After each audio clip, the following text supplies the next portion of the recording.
Greetings, Wrestle Buddies, and welcome to another Top 5. My name's Nick from Wrestling With Your Thoughts, and today I'm bringing you the top 5 ways, in my opinion, WWE can improve their product. Number 5, more clean finishes.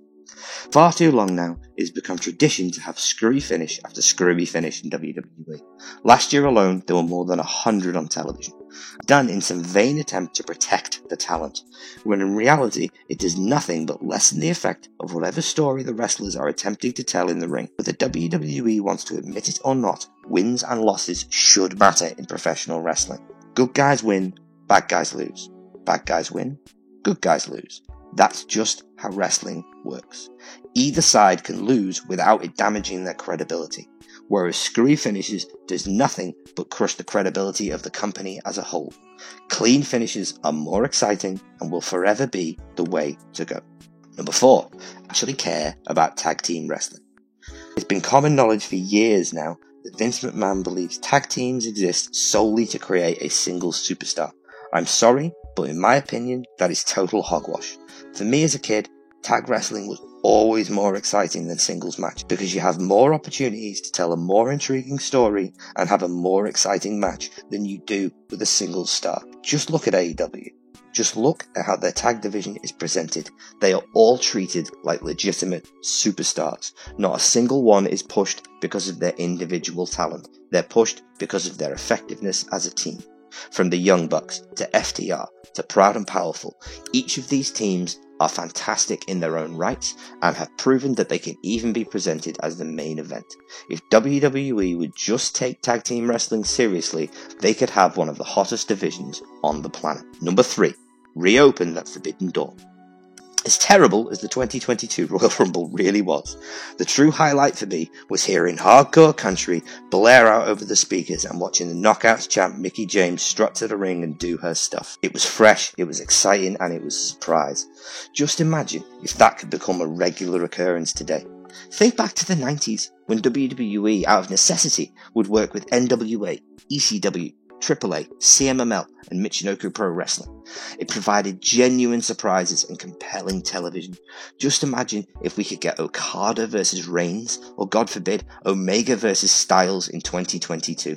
Yes, I know it's a long shot, but if other companies like AEW are working with other companies, why can't Vince McMahon?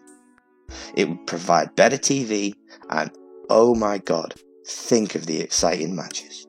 Number 2. Kill the brand split. Let's face it, the brand split just no longer makes sense.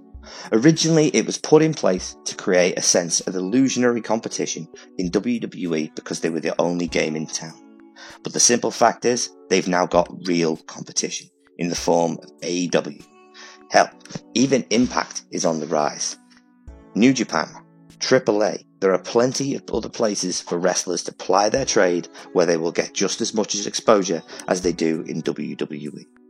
Killing the brand split for me not only would improve the shows, but it would lessen the amount of championships that they have on the roster, making each title mean more. Meaning the television shows would be streamlined, storylines would carry over from Raw to SmackDown, making both shows much-watched television again, as opposed to simply picking which brand you prefer. For me, the brand split is passé, past its time, and needs to be put out to pasture. Number 1, push talent above the brand. Just look at the WWE Universal and Heavyweight Championships. They are literal logo badges designed to push the company ahead of whoever is carrying them. And to a certain point, the company should be held to a certain prestige. It's necessary. WWE is a big deal. But the talent that works there, let's face it, they don't work there to be secondary to the company. They work there to be stars.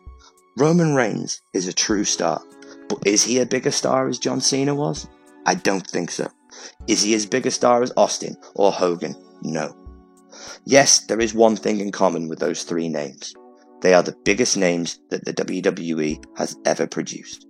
And I understand that when a wrestler becomes that big, Vince McMahon loses a certain amount of control. And he doesn't like to lose control. At the same time, those guys put butts in seats. They put eyes on the product, and they put money in Vince's pocket. I'm not knocking Roman. His work is fantastic, but you can tell when he walks out, that belt is meant to mean more than he is. And it's not because it's the Universal Championship, it's because it's a WWE branded title. Roman is great, but that belt is not. He's become secondary. A wrestler should never be presented as secondary to the company. He should always be pushed as the top thing there. Look at Austin. Look at Hogan. Look at Cena. The top guy. You can't argue with all three names. They were all bigger than the company. They were positioned correctly, and they brought in the biggest boom periods in WWE history. For them to go back to where they used to be and to truly improve the product, they need to start pushing their talent as if they are bigger than the company once more. Okay, Wrestle Buddies, that's my top 5. Please tell me what you thought, like and subscribe. Get back to me in the comments. And remember to stay healthy, stay happy, stay hydrated. Bye.